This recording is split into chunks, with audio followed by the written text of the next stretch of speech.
पूजा खेड़े जिसे ढूंढने में पुलिस की पसीने छूट गई। ये कहानी है मुंबई में रहने वाली पूजा खेड़े की, जिसके बाप के पास पैसे की कोई कमी नहीं थी। एक अमीर बाप की बिगड़ी हुई बेटी जिसके पास पैसे और किसी चीज की कोई कमी नहीं थी। वो 21 साल की उम्र में एमबीए कर रही थी और उसे जल्दी नौकरी मिलने वाली थी।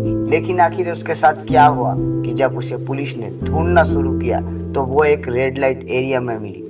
क्या किसी ने उसे जबरदस्ती इस दलदल में धकेल दिया या फिर उसे पैसे की कमी पड़ गई? आइए जानते हैं इस वीडियो में। कहानी शुरू होती है साल 2019 में, जहां पूजा खेड़े इंदुजा कॉलेज में पढ़ रही थी। पूजा एक अच्छे खानदान से बिलोंग करती थी क्योंकि उसके फादर एक बिजनेसमैन थे और उसे अपनी मनपसंद चीजें यूं ही मिल जाती थी। इसीलिए उसे गरीब और गरीबी क्या होती है उसे नहीं पता था। अशोक शर्मा को सिर्फ एक ही चीजों का लगाव था और वो थी अपनी किताबें। अशोक शर्मा अपनी स्कूल का टॉपर था। वो गरीब परिवार से बिलोंग करता था, जहां उसके बाकी दोस्त बाइक और कार से कॉलेज आया करते थे, वहीं अशोक शर्मा अपनी टूटी साइकिल से कॉलेज आया करता था। के लिए उसके साथ पढ़ने वाले दोस्त भी उसकी काफी रैगिंग किया करते थे, उसका मजाक उड़ाते थे क्योंकि वो एक गरीब था और वहाँ पे पढ़ने वाले लड़का और लड़कियाँ काफी अमीर थे।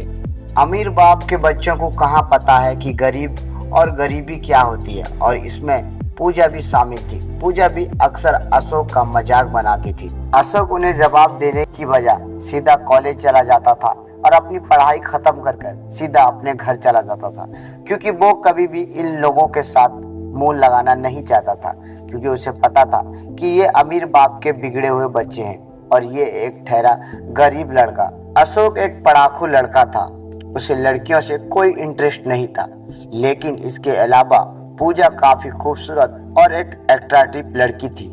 पूजा को इसे विश्वास था कि वो दुनिया के किसी भी लड़के को अपनी खूबसूरती के जाल में फंसा सकती है और उसे अपना गुलाम बना सकती है। इससे होता यह है कि एक दिन विनय और पूजा दोनों शर्त लगाते हैं।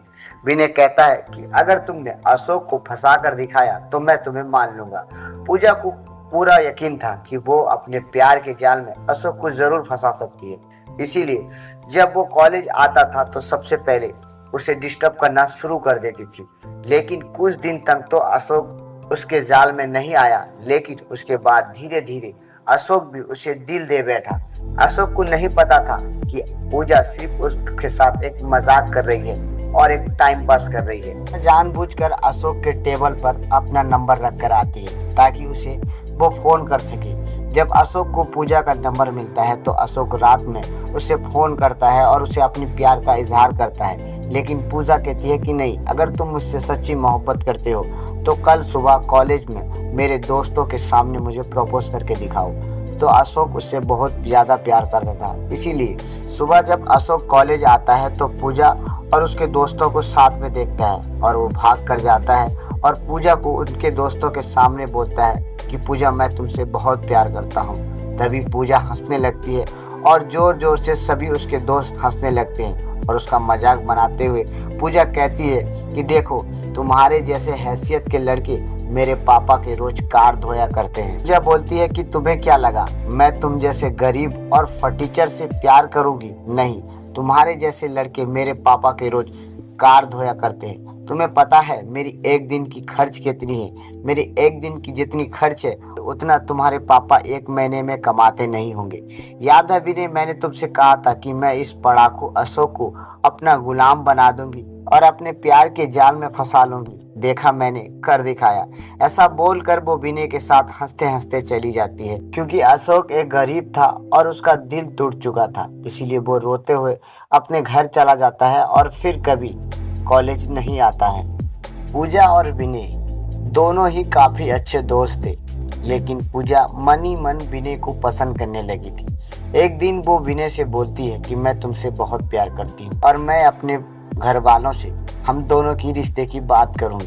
वो अपने घर वालों से विनय का परिचय कराती है और कहती है कि मुझे विनय के साथ शादी करना है। पूजा के फादर विनय को पहले से जानते थे क्योंकि विनय एक मक्कार और अमीर लड़कियों को फांसने वाला लड़का था। उसे कभी भी पूजा से प्यार नहीं था, वो पूजा से ज्यादा उसकी दौलत से पसंद करता था। ये बात उसके बाप को पता थी, इसीलिए पूजा के फादर इस शादी से इनकार करते हैं और कहते हैं कि मैं तुम्हें इस मक्कार लड़के से कभी शादी नहीं करने दूंगा।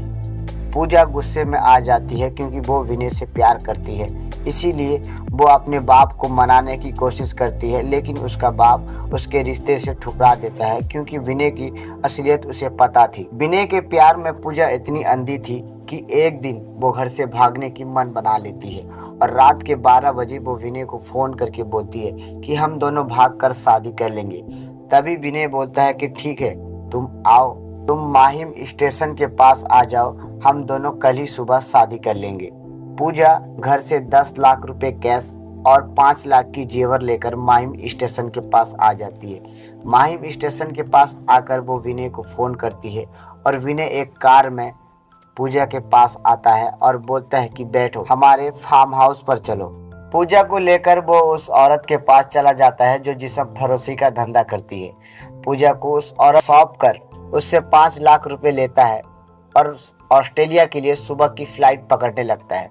तभी पूजा को ये बात पता चलती है और पूजा रोते हुए उसके पास आती है और बोलती है कि नहीं विनय, तुम ऐसा नहीं कर सकते, मैं तुमसे प्यार करती हूँ। तो विनय मुस्कुराकर कहता है कि प्यार और तुम जैसी लड़की करोगी? याद है पूजा, तुमने अशोक को क्या कहा था कि जे तुम जैसे लड़के मेरे डैड की कार धोया करते हैं। ये मेरी जितनी एक दिन की खर्च है उतना तुम्हारे पापा शायद एक महीने में भी नहीं कमाते होंगे। पूजा, तुम एक अमीर लड़की हो और मैं एक गरीब लड़का, तुम मुझ जैसे मिडिल क्लास लड़के से शादी कैसे कर सकती हो? पूजा, एक काम करो, तुम मुझे भूल जाओ।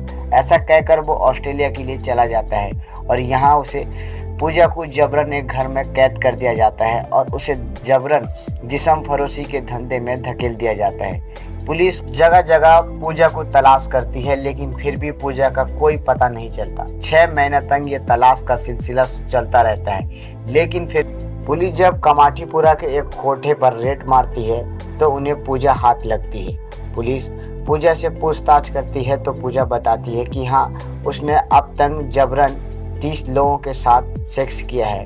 उसके साथ हर 15 दिन या 8 दिन में एक बार कोई ना कोई जबरन सेक्स करता था। पूजा की सारी बातें सुनकर पुलिस भी घर जाने की परमिशन देती है, लेकिन पहले पूजा तो घर जाने से मना करती है, लेकिन जब पुलिस उसे समझाती है तो फिर पूजा अपने घर जाती है। पूजा घर जाने के बाद सारा बयान बताती है। वो अपने बाप को बताती है कि किस तरह विनय ने उसे धोखा दिया और एक जिस्म फरोशी की धंधा करने वाली औरत के पास भेज दिया। विनय ने जो किया वो गलत था, लेकिन पूजा ने जो किया वो भी कौन सा सही था? पूजा ने अशोक के साथ जो किया वो भी सही नहीं था। हम जानते हैं कि हमारे इंडिया में लगभग 80% लोग गरीब हैं और जो 20% लोग हैं वो अमीर हैं, लेकिन दुनिया के किसी कानून या दुनिया की किसी धर्म के किताब में ये नहीं लिखा कि तुम अमीर हो तो इसका मतलब ये नहीं तुम किसी गरीब का मजाक उड़ाओ और उसके जज्बात के साथ खेलो। अशोक के साथ मजाक करना पूजा को इतना भारी पड़ गया कि उसकी खुद की ज़िंदगी भी बर्बाद हो गई।